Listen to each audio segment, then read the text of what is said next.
In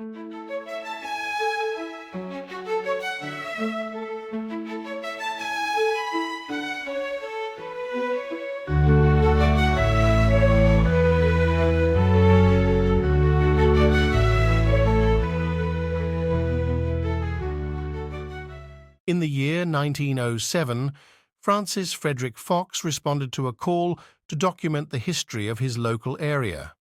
As he explains in his book, this was no hardship, as there were many interesting things about it. The book was called The History of the Parishes of Old Sodbury and of Little Sodbury, and of the town of Chipping Sodbury in the county of Gloucester. In this account, the other voice you hear is reading extracts from the book, with minor edits made for clarity. Francis Fox was a good writer. Chipping Sodbury is a country town on the road between Bristol and Oxford, and it forms one of three places, all lying together, under the name of Sodbury, the other two being Old Sodbury and Little Sodbury. The area is often listed in popular culture because of its humorous name, particularly the village, which is called Old Sodbury. The word chipping meant ground where a market can take place.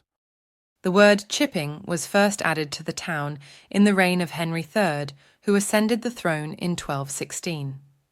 Chipping Sodbury, as its name implies, was the market town of the neighbourhood and was closely allied to its parent, Old Sodbury. Sometimes the word old in a place name means relative to a slightly newer part of the same town. Here, the village has genuinely ancient roots. Old Sodbury deserves its name, for there is evidence of its existence in Roman times.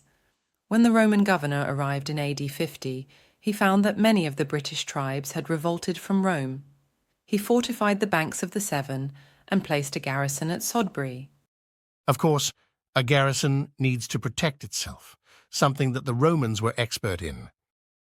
Immediately over Little Sodbury there is on the hill a very perfect Roman camp, surrounded on three of its sides by a very much larger tribal British camp.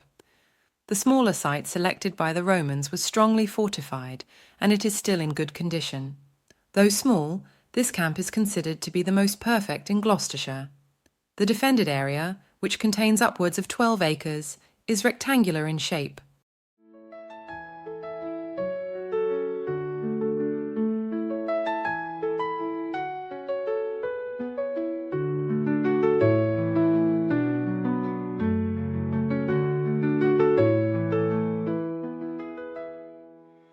Much later, the area's fate was decided by the great landowners of the area.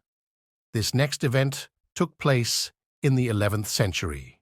In Edward the Confessor's reign, the manor of Sodbury, which then embraced the future Chipping Sodbury, but not Little Sodbury, formed part of the vast estates of Brictric, Earl of Gloucester, a man of great influence. Great influence, but poor judgment, or at least very unlucky. King Edward sent Brictric as ambassador to the court of Flanders, where his noble figure proved his ruin. Future Queen Matilda fell in love with the young Saxon and offered him her hand and fortune. Brictric declined her proposal. There is an old saying, "Hell hath no fury like a woman scorned." Brictric had guaranteed the undying hatred of his future queen. This was shown when, as wife of William the Conqueror, she took deep revenge after the Battle of Hastings by obtaining her husband's permission to seize all Brictric's lands, as well as to cast him into Winchester jail for the remainder of his life.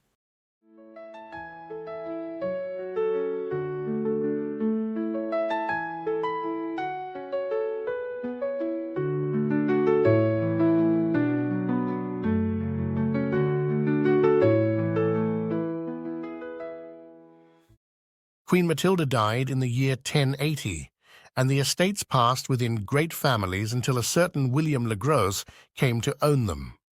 He apparently earned his surname because of his very large waist, which was so big it stopped him from fulfilling a vow to go to Jerusalem. He actually had to ask the Pope to forgive him. He was a great benefactor to the burgesses of Chipping Sodbury, in granting to them and to their heirs all the liberties pertaining to the law of Bristol. Also by giving license for every burgher to have common for a cow in the place now called the Ridings, also meadow rights in the meadow ridings. They still enjoy the two latter privileges. Nowadays, the locals in Chipping Sodbury play sports or exercise their dogs on the open area known as the Ridings. Few know of the long history behind it. The reference made here to the law of Bristol was also important to a rising market town, as it contained many useful changes to the laws that otherwise applied. And that no stranger tradesman shall buy within the town of a man who is a stranger, leather, corn, or wool, but only of the burgesses. And that no stranger shall have a wine shop unless in a ship, nor shall sell cloth for cutting except at the fair. And that no stranger shall remain in the town with his goods for the purpose of selling his goods, but for 40 days. The law of Bristol also protected the building rights of those holding a burgage, which was a specific type of property tenure. This was a very entrepreneurial time where being part of a new market town was an opportunity to better yourself and assure your future. We have granted also that any of them may make improvements, as much as he can, in erecting buildings anywhere on the bank or elsewhere, so that it be without damage of the borough and town, and that they shall have and possess all grounds and places which are contained within the aforesaid boundaries, to be built on at their pleasure. William was not the only local landowner who helped the prosperity of Chipping Sodbury grow. For example, at about the same time, a William Green granted the town the adjacent land, called Gaunt's Field. Nowadays, this is the location of the town's large and excellent secondary school.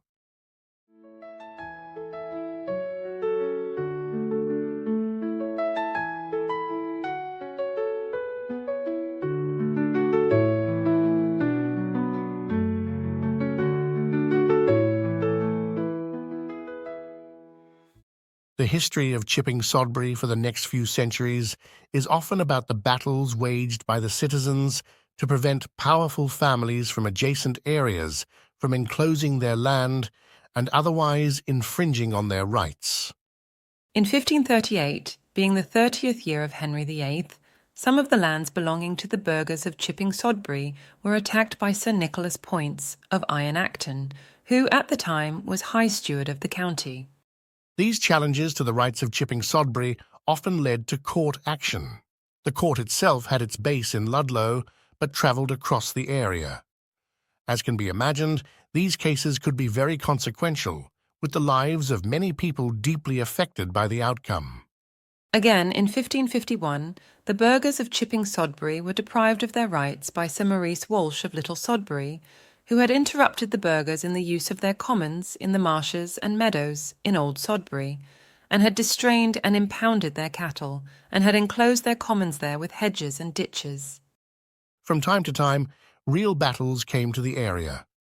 For example, the War of the Roses is very important in English history, and the ancient fortifications around the Roman camp, mentioned earlier, proved very useful to the House of York.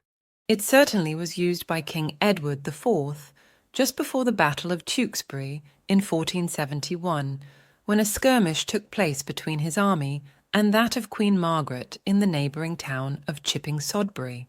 The town of Chipping Sodbury was again fought over in the English Revolution, which was a conflict between Parliament and the Crown in the 17th century. In the following passage, a Colonel Massey from the parliamentary side assembled in the Yate area which supported his cause. But when informed of a party of horse being at Chipping Sodbury, he brought his men down there, and finding that an enemy had arrived there to the assistance of Colonel Gerard against Yate Court, he resolved to attack that night. He had no sooner appeared at the town's end than the guard fled, and his men marched into Chipping Sodbury.